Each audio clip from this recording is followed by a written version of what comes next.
that was rubbish. I'm really sorry that was rubbish. Can we start again? Hello, everyone. Fantastic, fantastic. Before we begin, I'd just like to say thank you so much for sacrificing that beautiful sunshine to be with us here this afternoon. My name is Mina Patel. I'm Mike Solly. And I'm Steve Copland. And I would just like to say thank you and welcome to our global audience. This is being face-streamed live on Facebook. So hello, everybody out there all over the world. I think there are teachers from India, Nepal, Bahrain, Odessa. So give them a wave, everyone. Yay! Fantastic. So this session is about the future of English. You might have been to my colleagues' sessions on Tuesday, where they told you a little bit about the findings. Today, we're going to focus a little bit about English within future learning systems. Okay. Before I begin, I think a really important thing for the three of us is to say a few thank yous. I won't take long, but it is really important. We would like to thank the editors of the book, who are not here, unfortunately, at IATEFL today, or this week, Barry O'Sullivan and Jin Yan. Massive thank you to them and their work that they put in. Kept us on the straight and narrow. Yes, please give them a round of applause. Thank you, thank you, thank you. Kept us on the straight and narrow, and without them, we wouldn't have finished the book when we did, so that's fantastic. And one more round of applause for an amazing, amazing British Council team who is behind the publication. All the people that help to, I don't know, get it looking like this, do this, make sure we're here, and have that amazing stand in the exhibition. So please can we have a round of applause for them as well. Thank you, lovely colleagues. Okay, so that's thank yous done. Brilliant. So this session is going to be interactive, and it's going to be interactive for all our friends online, but it's going to be interactive for you in the room as well. We've got a variety of things we'd like you to do. There is going to be a handout. I'm sorry about the trees and the environment, but there is going to be a handout. And I have to say something about the handout. It's completely anonymous. You don't have to write your names on it, but we are very interested on the information that you put on the handout as the session goes through. So if you would like, and there's no compulsion, please give us the handout back at the end of the session, if that's all right. But that's up to you. All right. I think I've done all my housekeeping. Oh, audience online. When we do the handout in the room, you'll see the answers as well. You'll have a chance to engage with us. Please put your answers and all your comments in the chat, and colleagues in the room will help us to share them with the audience in the room. Is that all right? Yeah? All right, let's get started. So, I am the least tech person in the world, but today we are going to use Slido for a couple of questions. So I'm just going to give you a minute to get prepared. Do you want to scan that? And there'll be questions throughout the presentation where we can answer using Slido so we can see each other's responses as they come up. Just give you a second to do that.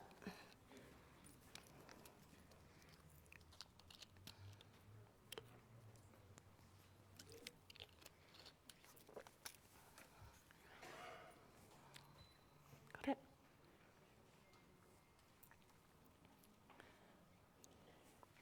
All righty. Sorry. Got it? Great. All righty, so we'll come back to that. Just to give literally 2 minutes of context to people who don't know much about the future of English or weren't at Steve and Mike's session on Tuesday. Ooh. Before I do that, there is a question. Oh my gosh, there's a question first. Are we teaching our learners the right skills for their future? Are we teaching our learners the right skills for the future? Vote on Slido. Vote on your... Ooh. Yes, we are partially, I'm not sure. Not at all. 10% think not at all. 9% think not at all.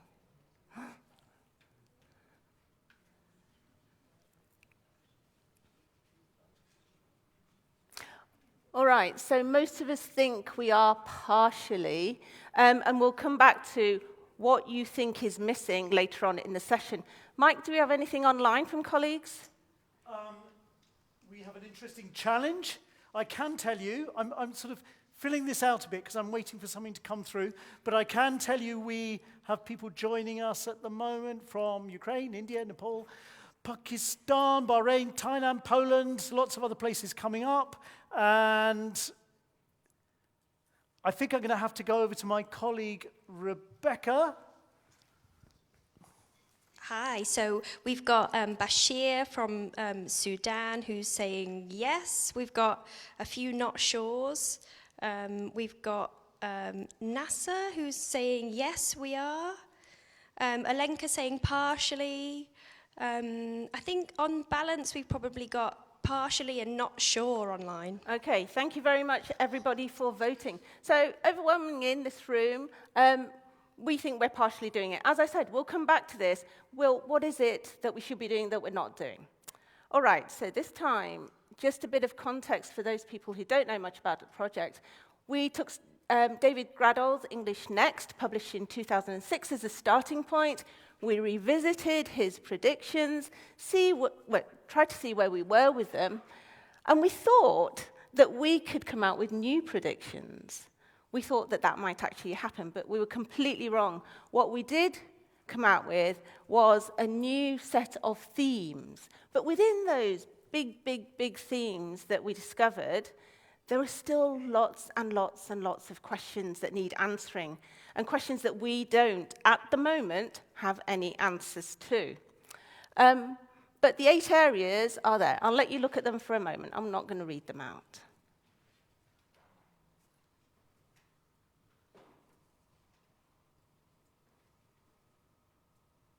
Or take photos of them, whichever you want. All right, so these are 8 big areas. No real surprises, but they are interesting in and of themselves. I think for me the interesting thing is that there are 3, maybe more, but 3 major threads that run through all of these themes. Education policy. Education policy in most countries drives everything through the education system, and that is so important. And so it means that policymakers as stakeholders are incredibly important, but not on their own. We discovered through our data and our research that, particularly post-pandemic, there are more voices that want to be heard about education and learning generally across the world. So very often when we think about education policy, education systems, we think about teachers and learners, and we do talk about policymakers. Parents have a lot to say. Parents came out really strongly in our data as stakeholders who are invested in the education system and need to be included more. The other stakeholders that came out was the general public. How are they informed about what's happening in education? What is their investment? Do we need to be working with general public? And there's just 2 examples. And the other strand, equality, diversity, and inclusion. And this is prominent throughout the data that we collected. And there's been quite a few presentations about that at this conference. So it is gaining prominence. People are beginning to talk about it. But I think what we need to do is talk about it more, operationalize what we can. But with all of these things, everything is context dependent. There isn't one size fits all, but you guys know that. So this project, or program, apologies, colleagues, this program is about starting a conversation.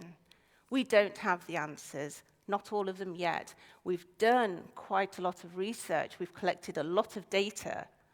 And we think that these 8 areas will influence the future of English going forward.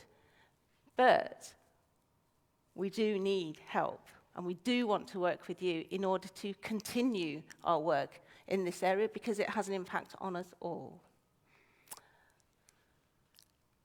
All right, before we go on that, so my colleagues are going to give the people in the room a handout, all right? And what I would like you to do is just focus on the first 2 questions.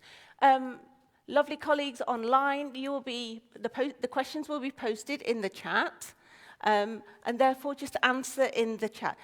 Just think about these 2 questions. You can talk to the person next to you, answer for yourselves, obviously, but just find out a little bit about the person who's sitting next to you for 2 minutes while the handouts go out. Colleagues online, keep telling us where you're coming from. Keep telling us what time it is.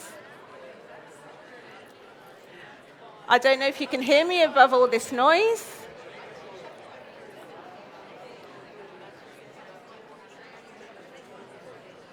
Just so you know, there's one comment that has come up.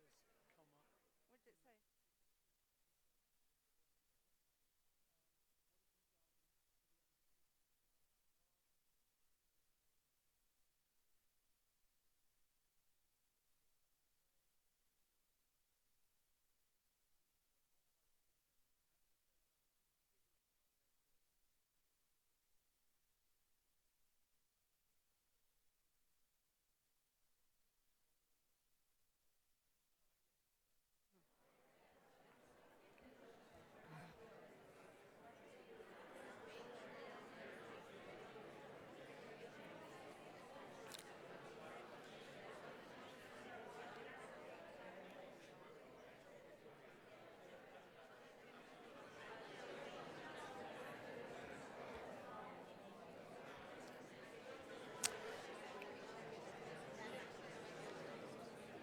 Does anybody not have a handout? Adrian doesn't have one. These ladies at the front don't have one. Nasia, can you help these ladies here, please? Thank you. Wonderful. Oh, in the second row.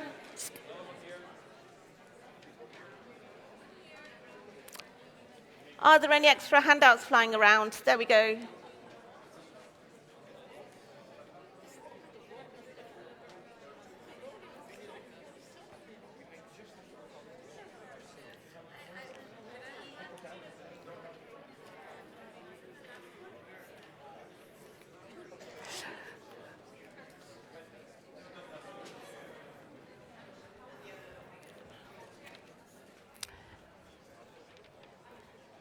Does Gabrielle want one? I can't come off the stage, I'm sorry. There you go. All righty. The first 2 questions, just a little warmer and filler while handouts are being handed out. Shout out to me. What context do you work in? Tell me where you're from in this room. Anybody? Brighton. Brazil, nice. So is Brighton, by the way. Anywhere else? Pardon? Argentina. Mexico, fantastic. Cuba. Oman, welcome Oman. At the back? Nepal, welcome, thank you. Cuba, hello Cuba. All right, what about online? Where are people from online? Rebecca, Mike, any feedback? I think we've had a few, just a couple more. Yeah. So we've got Christ Anam, who works as an English teacher with students at the national level in Ecuador. We've got Carlos, who's studying for his bachelor degree in bilingualism in Colombia. We've got Sally. Sally is from, I can't see, sorry. We've got Faria, a primary school teacher in Algeria. Sharon works locally. We've got Abdelhamid, an ESL teacher at the primary education at the national level. Thank you, Rebecca. That's fantastic. Thank you, colleagues online. All right, really quickly, let's see what people do in this room. So let's make it into a listening exercise. If somebody says what you do, you can't repeat it. So I'm interested in the range of roles we have in the room. What do you do? Anybody? Teacher trainer. Teacher trainer, thank you very much. What else do we have? Publisher, nice. Corporate trainer, thank you, Marjorie. Project manager. Sorry? Project manager. A project manager. I used to be a project manager. Teacher. A teacher, thank you. Anybody else? An academic manager. Anything else? No? Yes? Head of Foreign Languages Department. A Vice Dean of Research. So we have a whole range from primary school teachers to Vice Dean of Researchers. Fantastic. Okay, we're now going to go on to questions 3 and 4. Really, really interesting questions. So in your context, what do you think the learning system will look like in 10 years? Will it be the same? Will it have changed? If so, how? If you're making notes on your handout, bullet points is fine. Talk to the person next to you. Think about your own context. And question 4 is linked. So within any future learning system, how will your role change? Will it change? You might want to think about, sorry about the typo there, technology, pedagogy, informal learning, formal learning. Have a think. I'm going to give you about 5 minutes to think about that. So talk to the people around you, have a think, and we'll get some feedback in just a moment. Off you go. I'm going to talk to them in a minute. Hold on. Let them get going. I'll talk to them in a minute.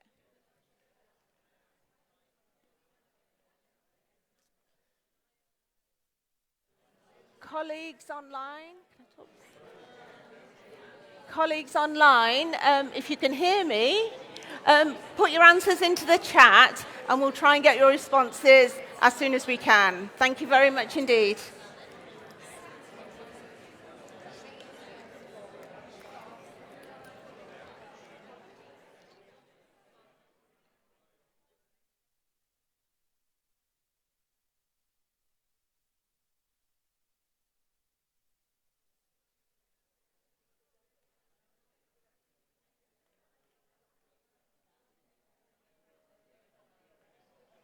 Let's go down.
Alrighty.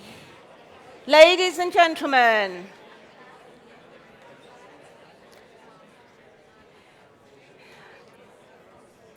Can we go online first? Can we go online first? Okay. Yeah. Okay, ladies and gentlemen.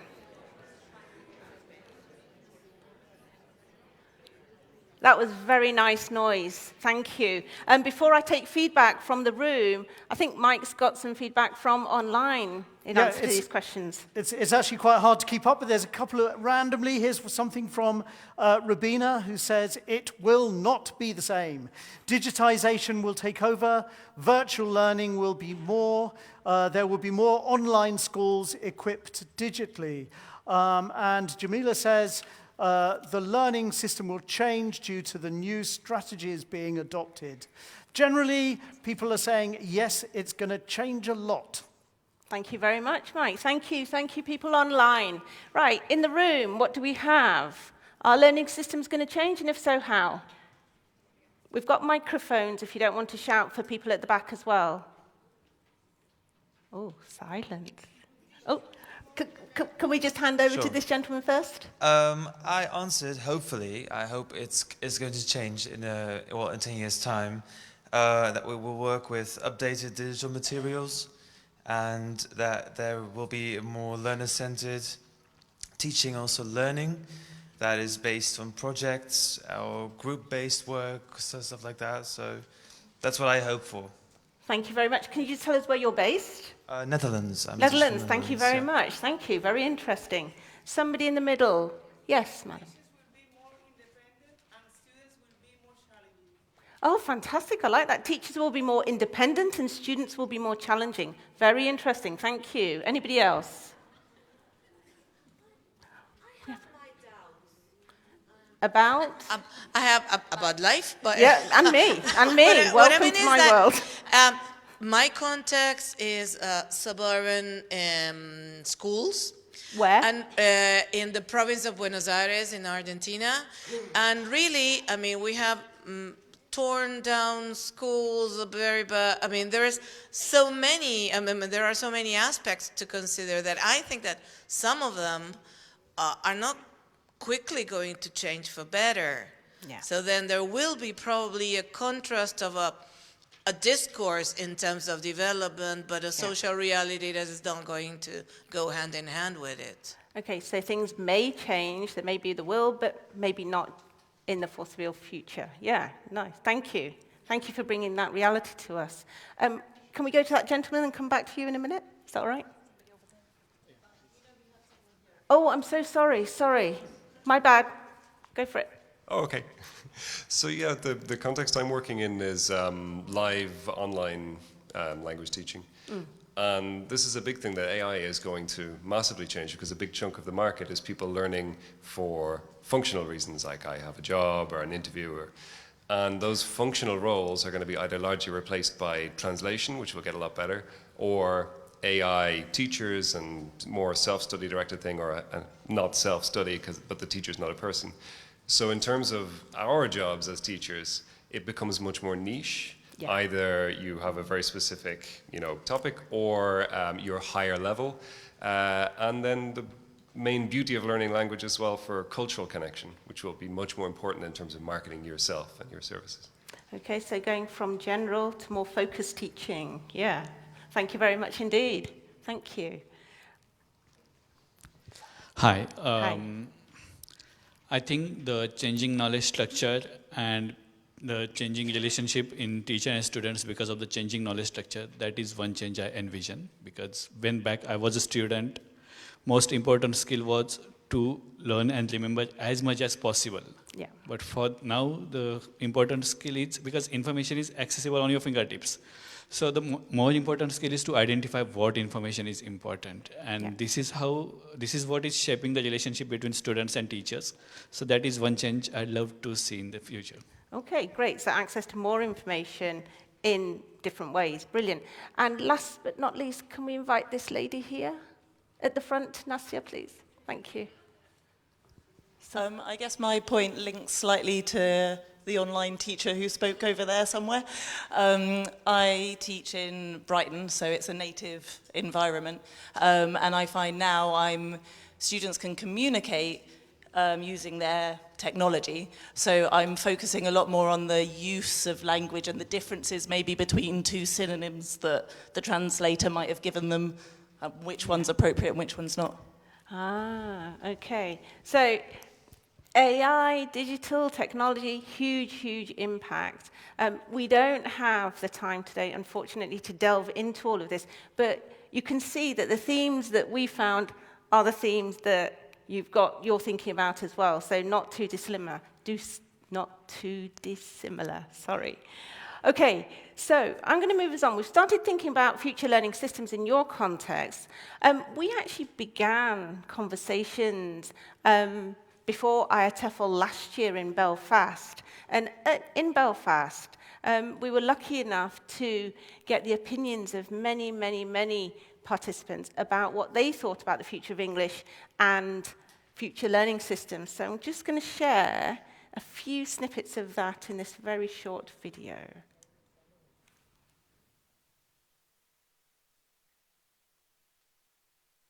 In my country, English is related as a third language. So we have Kazakh as a state language, Russian, and English as a language of international communication.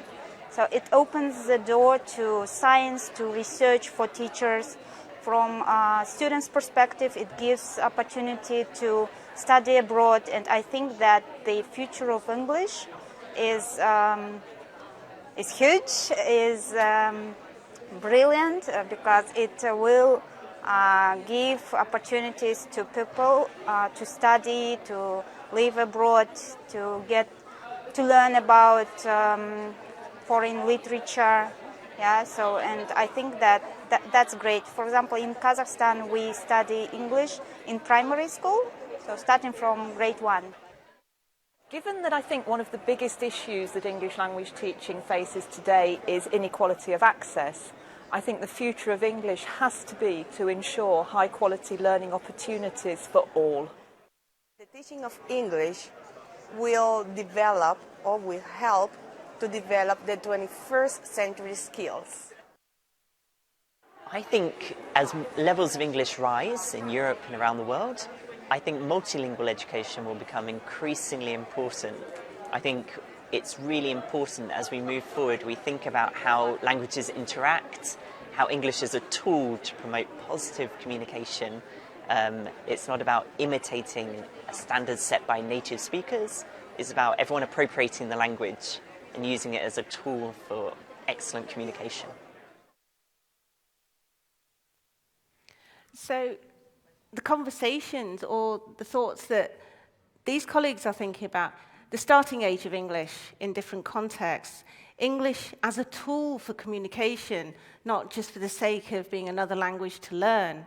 The whole conversation about the native speaker, whatever that means in today's world.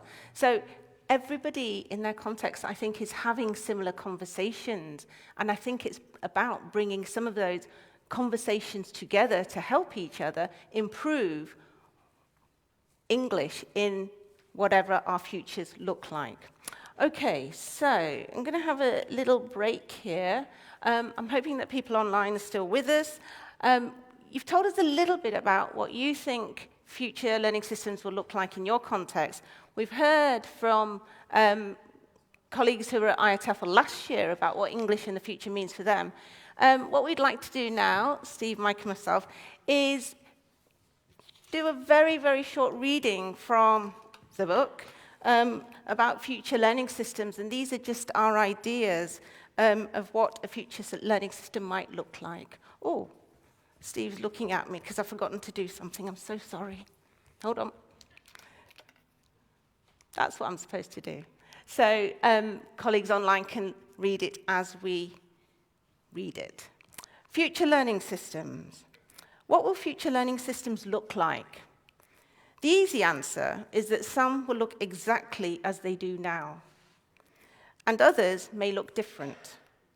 Policy decisions depend on the conviction of governments that change is required, and then the will and the funding to implement it. However, some governments may appreciate that change is required, but may not have the inclination, the resources, or the expertise to carry it out. In order to conceptualize future learning systems, a sound starting point, in my opinion, would be O'Sullivan's comprehensive learning system. The CLS, as it's called, proposes that education systems are based on a single philosophy and that the three overarching elements of the system, curriculum, delivery, and assessment, are integrated and aligned within this one system. Looking into the future, within the structure of this single integrated system, teaching and learning will be dynamic, co-constructed, and therefore evolving to meet the needs of the many stakeholders involved in any education system. What is likely to be critical is that the needs of the learners and teachers will still be the core components of this system. The parameters of the system should be contextually situated, yet at the same time include regional and global awareness and insight in order to appropriately prepare students for life as global citizens. Teaching and learning materials will ideally reflect this approach. In an ideal world, future learning systems will include technology as a tool to stimulate and enhance learning, but not to replace teachers. Materials will include an appreciation and recognition of other languages that are used in any given context. Curricula will, as they do now, provide guiding principles for teachers, but also allow flexibility, creativity, and experimentation to develop inclusive and diverse practices that will increase motivation and confidence for all concerned. Curricula and materials will also reflect increasingly available non-formal learning opportunities, driven by increased internet accessibility, even in the global south. This will entail integrating online language practice opportunities that are associated with social media, gaming, and more traditional video, film and short videos, and audio, radio, or podcasts. So in the future, learning systems will need to be far more agile in response to changes in education policies. Ideally, they should not rely on external factors to prompt change, but instead be proactive by initiating change in response to the needs of learners, basic education and higher education institutes, teachers, and employers. Future learning systems will need to communicate both internally within the system and across all levels of the system, and externally with stakeholders such as parents, decision makers, and sponsors. The implication of all this for teacher education and training is stark. For this vision to be achieved, a great deal of targeted training in the digital pedagogies that underpin any new thinking will be necessary. Thank you. Okay, so that's our kind of overview on future learning systems from the book. You may agree, you may disagree, but we think that our vision provides a good starting point for further conversations. All right, so colleagues in the room, if you can just look at number 5 on your handout very quickly, and audience online, you should have the question posted in the chat very soon. What are the implications of all of our thinking about the future for learners, teachers, and policymakers? What does it all mean? Just a couple of minutes to talk to each other about this, and we'll take some feedback in just a moment. Thanks very much.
All right, ladies and gentlemen. I'm sorry to rush you a little bit on this.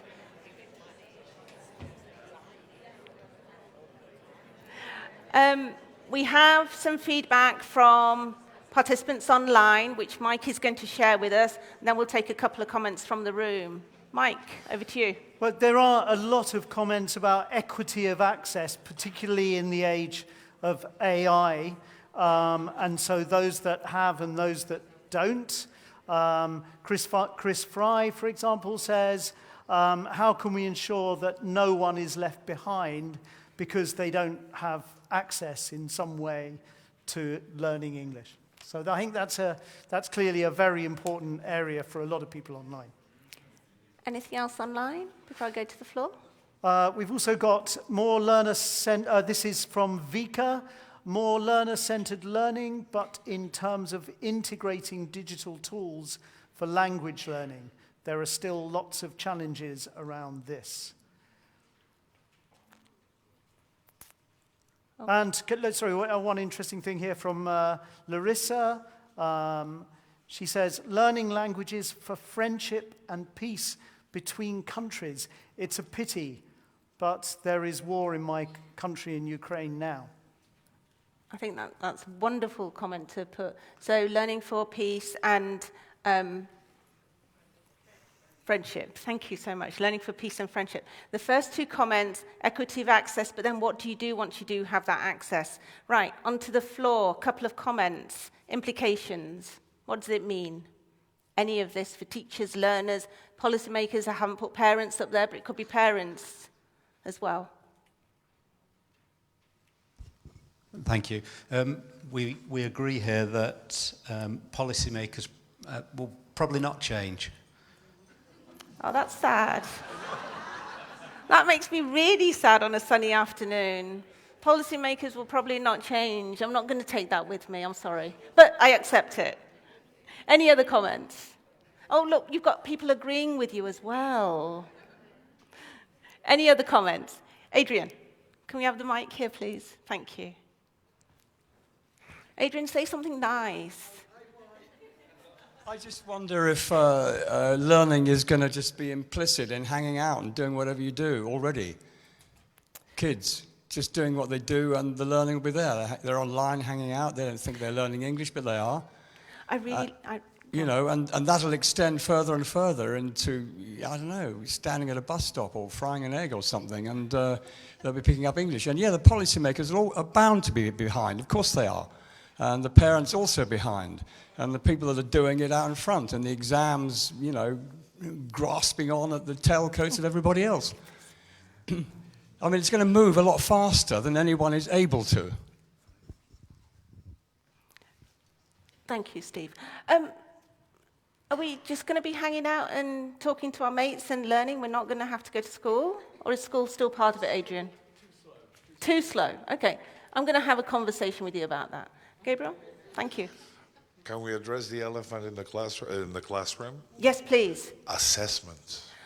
Assessment will change dramatically, and that has implications for learners, their families, and their expectations about our work as assessors, for teachers, and of course for policymakers, because metrics as they're being used now are not really representative of actual learning.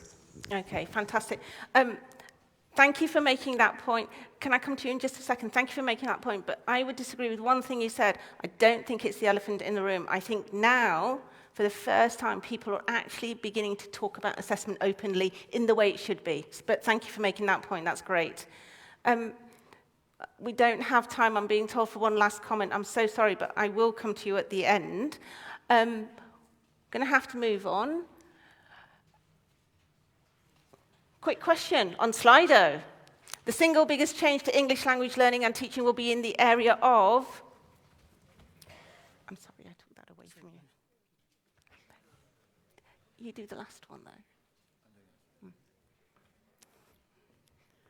What do we got? What do we got? Technology, assessment, technology. Come on, assessment, come on. Come on. Oh, look at this. I know. Well, that's not really predictable, is it? Have we got anybody commenting online on that one, Mike, yet? Do we have anything there, Rebecca? 5 seconds. On just looking for... No, there's still a discussion happening on the other question, actually. I'm so sorry. Tell them I'm so sorry. Sorry, people online. They're having a great time, I'm going to run I out think. of time. All right, Sorry, just to mention, one person has said, if there is an elephant in the room, stroke classroom, surely it's English for sustainability. Another area, but I think I should make that comment. All right. No big surprise there. Huge conversations to have, but I have to move on. And this is over to Steve. So you may be wondering why we've made you do all the work here this afternoon. We feel we've done our bit in writing. Well, I didn't... Sorry, at the back. Writing our tome. But those of you who've been to our presentations and had a look at this will know that we're not giving you the answers because, as we've said, we don't have the answers. What we've done is assembled 8 broad questions that we feel are, in our view, possibly the most important to be considering for the future of English. There are, of course, thousands of others. What we need now is your help. Not just your help, but every educator around the world. The people who do, forgive me colleagues, the real work in the classroom, in the lecture room, working with students day in, day out, are the ones who hold the future of English. The students themselves hold the future of English. And we would really like to know what you think you can do in no more than 4 words. So what is your contribution to the future of English in no more than 4 words? Fight native speakerism. Excellent. Show up. Advocate change. Talk to students. Digital literacy, talk to students. Teacher associations, they're pouring in. Skills and quality. Challenge current paradigms. Listen to the customer. Be more alert. The world needs alerts. Be the best teacher possible. Decentering. Listen, intuit, speak. Decentering ELT. There you go. Who wrote that book?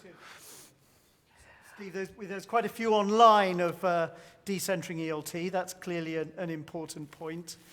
And also the question of change the assessment system. Okie dokie. I am going to have to wrap this up, I'm afraid. I'm getting loads of signs from the back that says, finish now. So I'm going to click off that so we stop. I'm so sorry.